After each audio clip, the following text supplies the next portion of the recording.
करता है। हमें इस वाले चैप्टर में क्या पढ़ना है कि जो हमारा शीत युद्ध चला था, शीत युद्ध जो कि यूएसए और यूएसएसआर के बीच में चला था, तो यहाँ पे जो यूएसएसआर है वो टूट गया। ये हमने से इस वाले चैप्टर में पढ़ लिया था, है ना।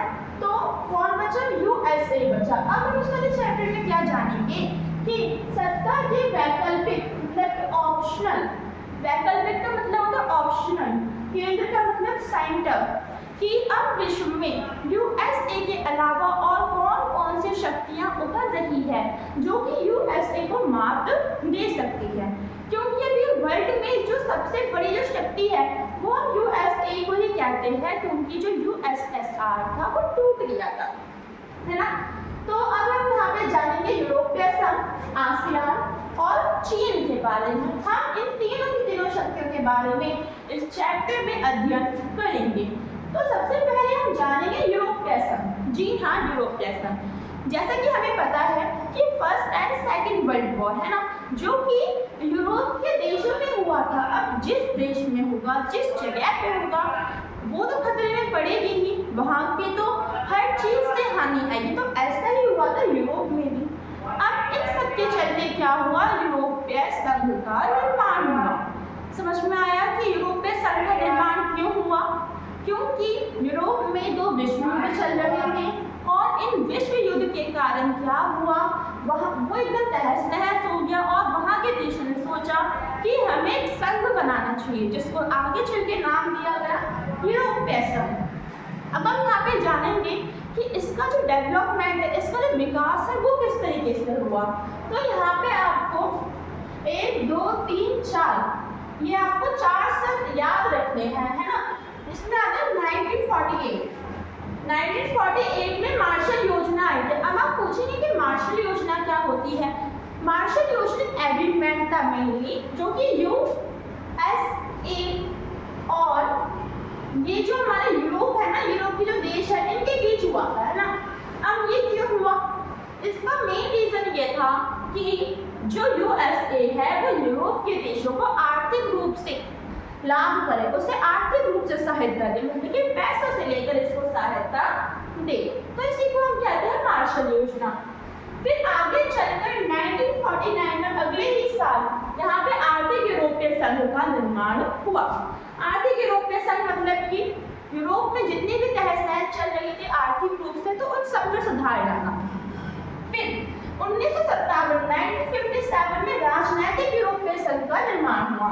अब आप पूछेंगे कि राजनीतिक यूरोपीय संघ का क्या मतलब है।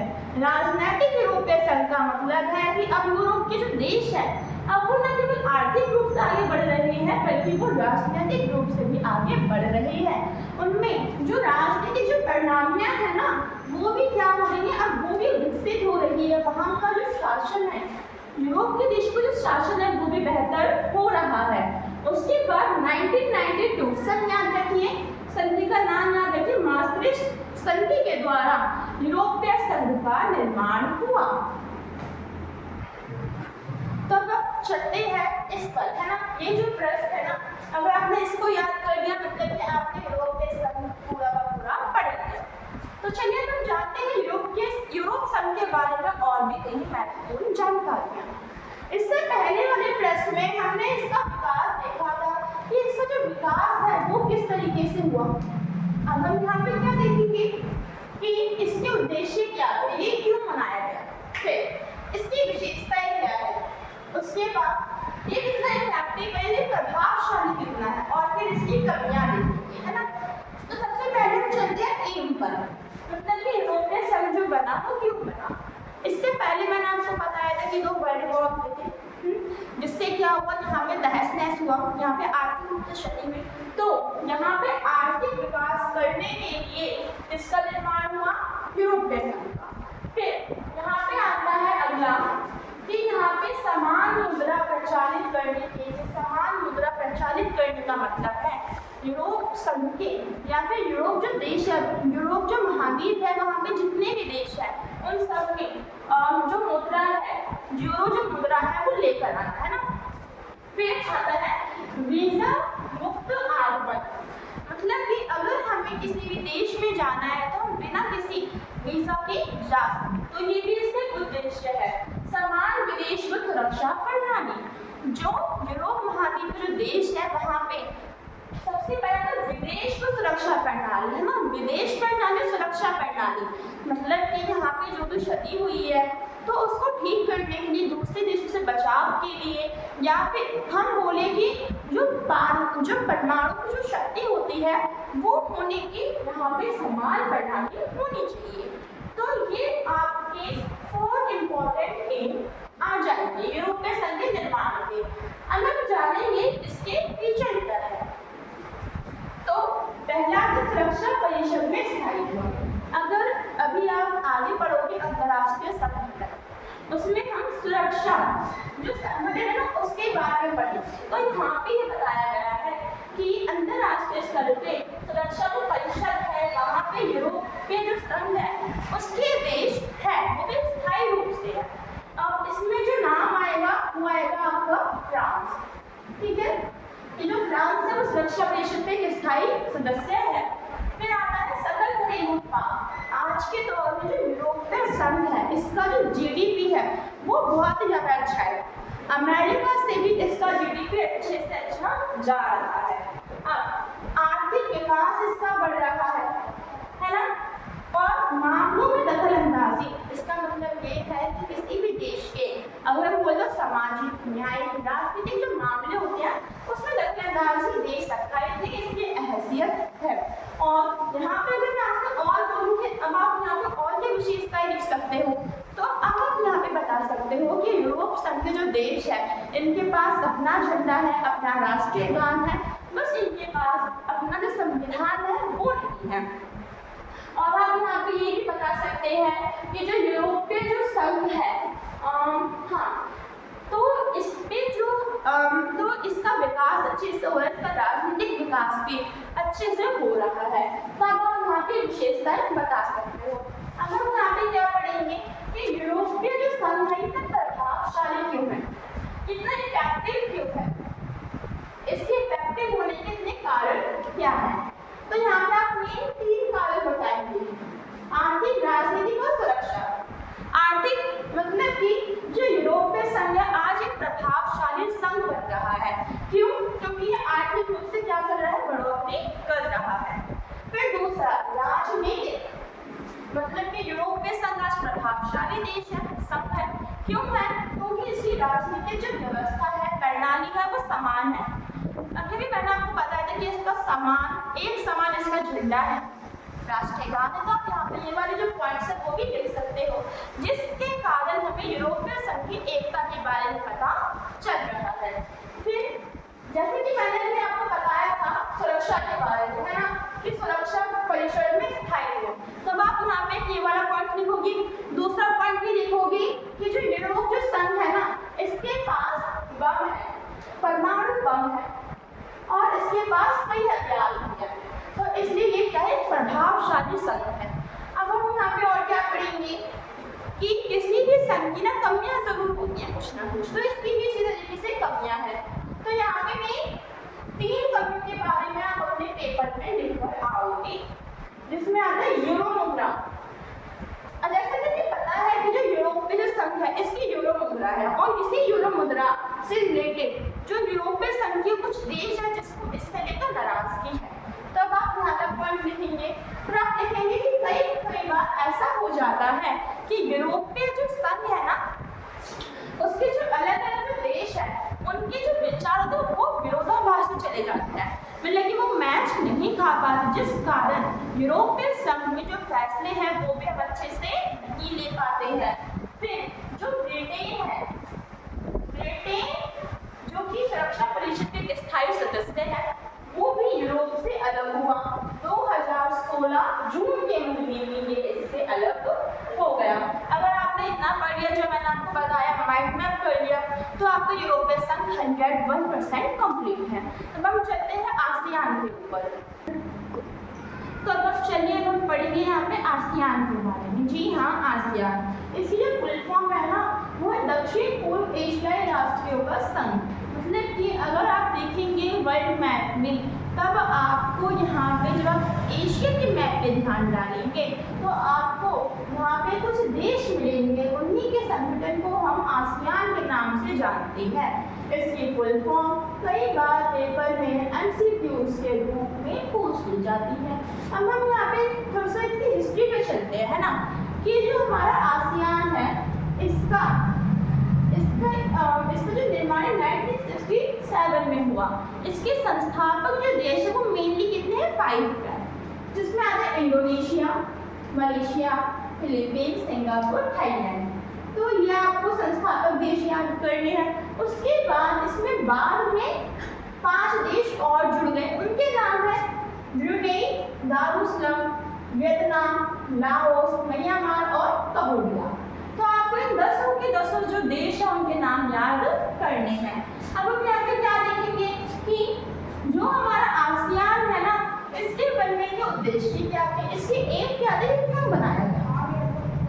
सबसे पहला आता है आर्थिक विकास, अपना आर्थिक विकास करना, पैसों से लेकर विकास करना, औद्योगिक विकास करना, सब कुछ आर्थिक विकास में गिना जाएगा।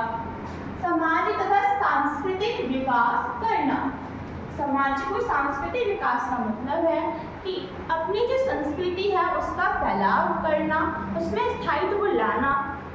फिर आता है शांति, इसे क्या चाहिए, इसे तो पीस चाहिए। तो कहता है कि हमने अपनी स्थापना कई देशों में जो शांति है उसके लिए भी की है। शांति स्थापना के लिए भी आसियान का निर्माण हुआ है।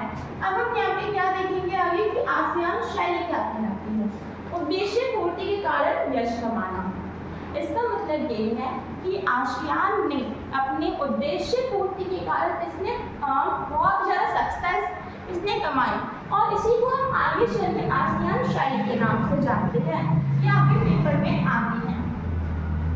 अब इसके जो आसियान की जो स्तंभ है ये भी आपका मोस्ट इम्पॉर्टेंट है ना।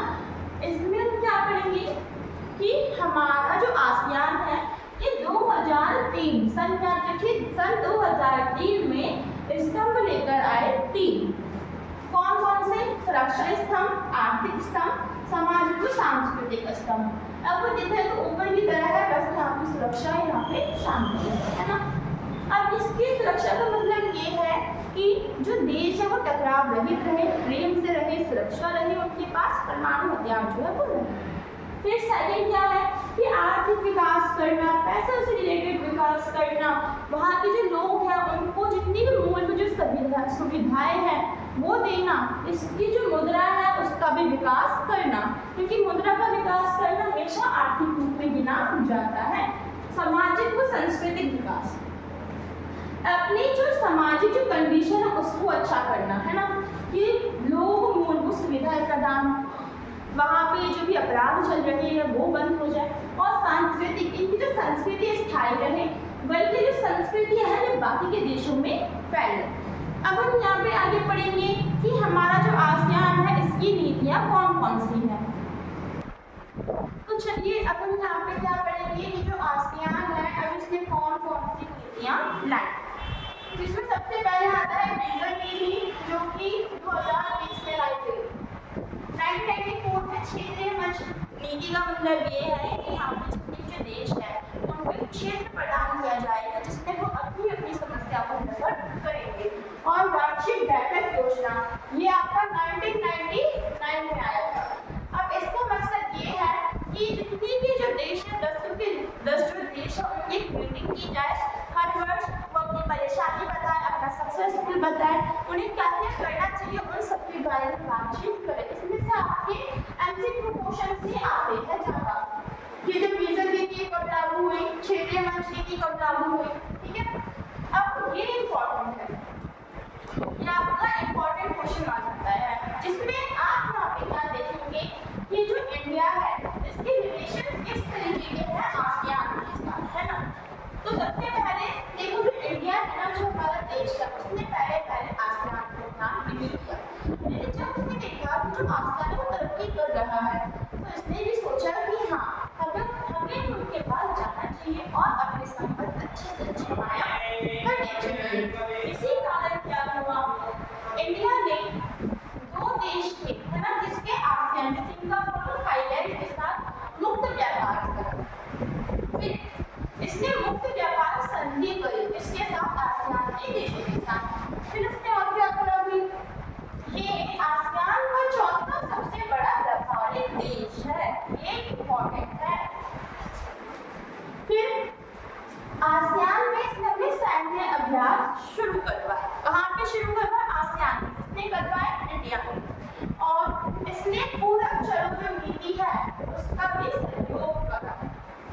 ये था हमारा आसियान के बारे में।